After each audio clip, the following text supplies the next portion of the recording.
Good afternoon. Today we are going to review the manufacturing best operations research presentation together. My name is Pejman Latifi, and it's an honor and privilege to be able to present this to you. During this presentation, I'm going to focus on five different areas. On research paper, these areas were discussed more in depth, but a summary was prepared for this presentation that we will review together. Areas that we are going to speak about are the quality management, QM, supply chain management, inventory management, best operations management practices, and after all, last but not least, the cost reduction analysis and financial impact. First slide talks about quality management. Quality is an inherent characteristic of manufacturing. The best example would be when we would like to buy a diamond ring. There is inherent characteristics that we look into: the 4C, the cost, the cut, the clarity, and the color.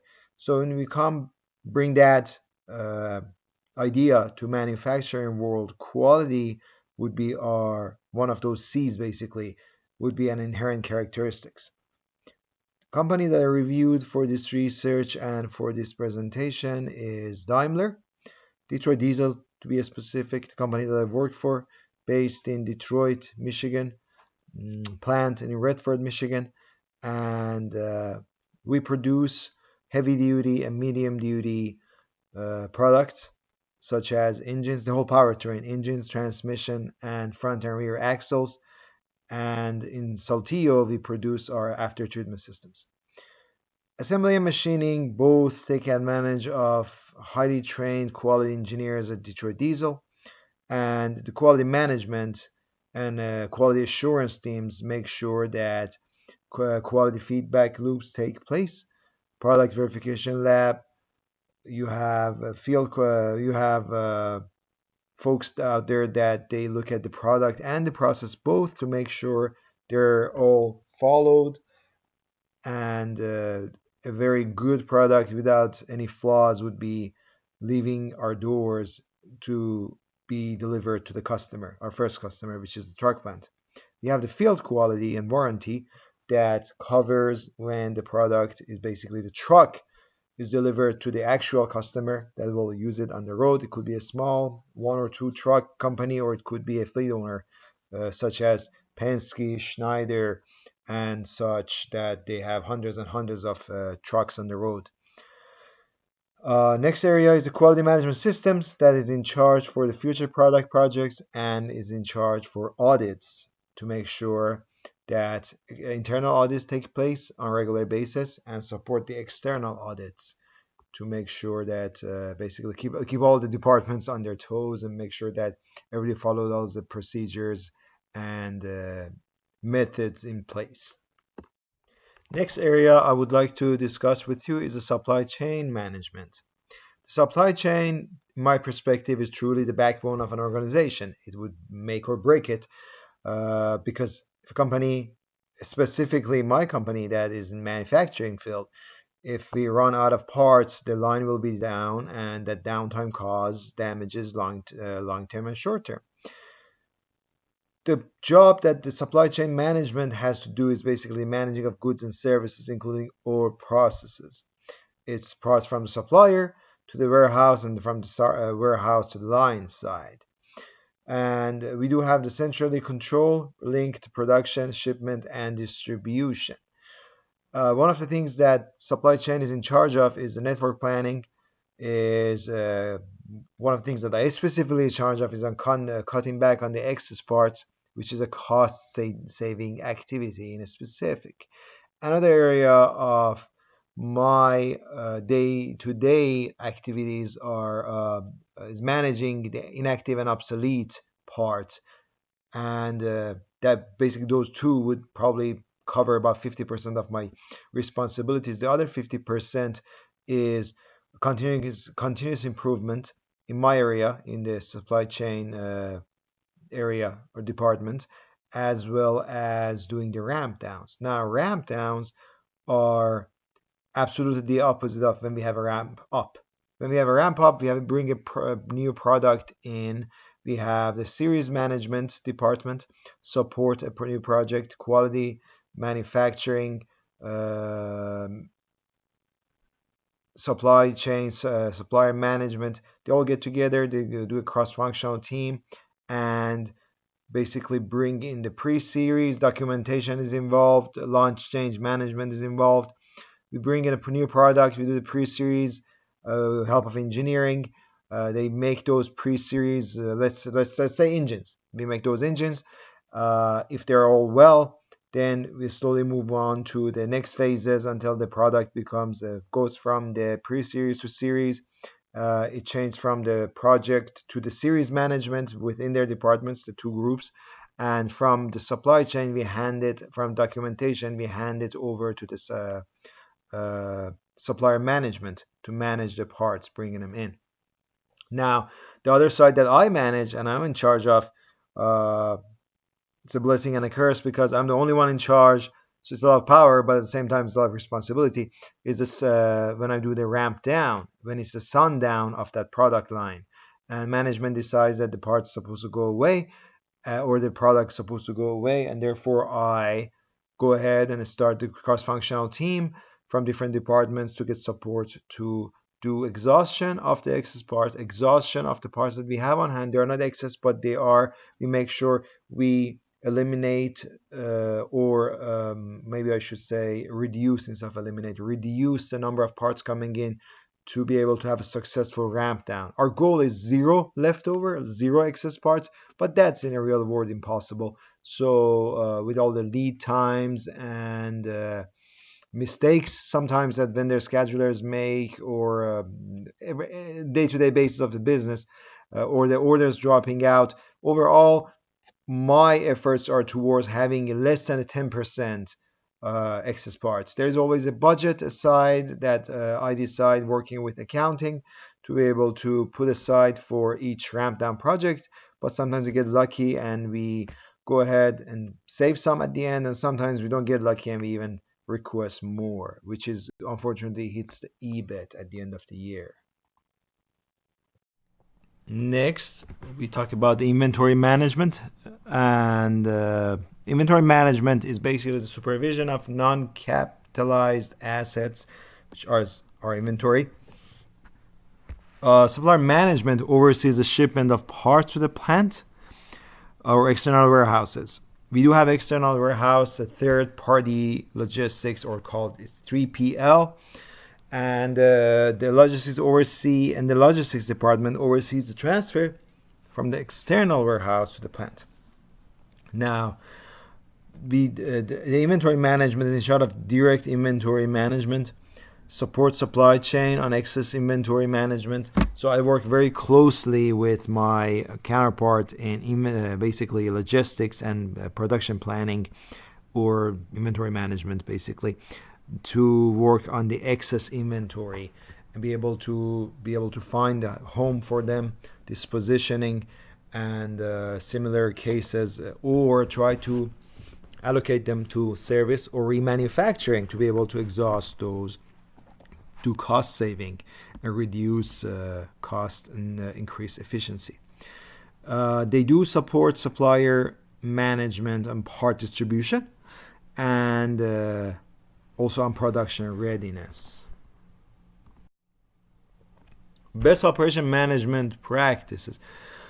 This slide talks about term operations management encompasses planning, implementing, and supervising the production of goods and services, which is basically any effort towards meeting the goals of production or a manufacturing facility, meeting the deadlines, and in any way possible being able to bring satisfaction to the customer for keeping them happy. Basically, customer satisfaction is the most important thing because you have the customer coming back, and therefore the business stays in place and for many years to come.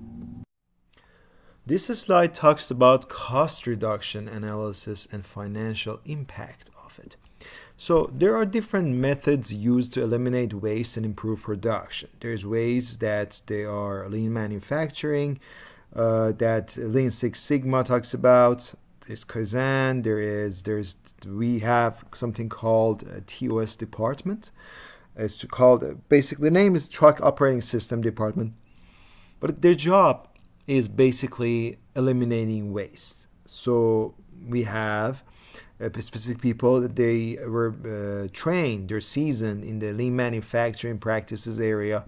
They come in for cost reduction. They come in for eliminating waste, eliminating stations that they're not necessary to be there, or reallocating jobs that they are possible to be done in different locations, and by locations I mean stations, and bringing the head count down and those all those good stuff. Now, continuous improvement will lead into lean manufacturing, which is a goal, and that will lead into the cost reduction. Circling back to the cost reduction. Problem solving leads to a lowering negative financial impact, because when you have good team of engineers doing problem solving on the plant floor, on the shop floor, and also at the office, both sides of the business as well as engineering side, it will lead into a less problematic pre-series, therefore a less problematic with less issues production. And that will lower the cost automatically because the headcount goes down, the hours goes down, the downtime goes down, and overall this would add up less, and therefore brings the overall cost down to where we want it to be, so it stays below target, which therefore it would not hit EBIT at the end of the year. The proper inventory management also reduces future excess and obsolete part possibilities. That's one of basically the area I work in before, or basically first I was in quality and then moved on to the supply chain. Unfortunately, without any experience in supply chain, but I've learned so much in the past year and a half. So the proper inventory management, because having the proper amount of parts and eliminating excess parts over time before the end of production gets closer, and proper planning for EOP, for end of production, for ramp down, will lead into having a very precise number of, well, basically my goal that is that 10% below the target for me of parts left to be able to, at the end of the day, look to see if I have to reallocate them to service or to remanufacturing, or maybe exhaust them, or by scrapping them. But having a good plan, usually about a year ahead, starting for a ramp down and putting the team together and following all the exhaustion modules and reporting properly and having a good team will save us millions and millions of dollars. Unfortunately, sometimes the scrapping makes sense. For example, recently I had some Model 4 axles that they were supposed to basically get exhausted, either scrap them or find a home for them. Our plant in Brazil was interested in those, but unfortunately the cost of shipping these housings is so high that it would make more sense to scrap them versus sending them to Brazil for use. But these are in and outs of the business that person learns over time in the area of cost reduction, doing the analysis and finding how much impact it's going to have if you sell them, if you scrap them, or cases similar to these. Another topic I can think of is basically remanufacturing or sell them to the third party. Selling to the third party might be a very juicy idea of making some, 50 or 60% or 70% of the beginning values, but if you look at the big picture, selling to the third party would cause competition for the remanufacturing that is a part of our own company. So it makes more sense to scrap them, scrap them versus going ahead and selling them to the third party, which bringing about 60 or 70% of the initial value. Another one is eliminating unnecessary part disposition, which at the end of the day it helps the EBIT, results in cost reduction, and will keep everybody, plant manager, and directors, and management happy, which therefore everybody will have a better. Which is because EBIT reflects what it reflects into EBIT. It will affect our bonuses, our raises, and our individual performance for next year. So it's very important to take it in mind, keep it in mind, the cost reduction and financial impact of every single move we make. So overall, what I learned from this study was very nice to see the putting the pieces together of two out of the three areas I spoke about. I've had activity in, I have experience in. So, and it's good to see how each of these areas, in any level or any measure, they will impact the overall financial. The financial impact is overall how big it is.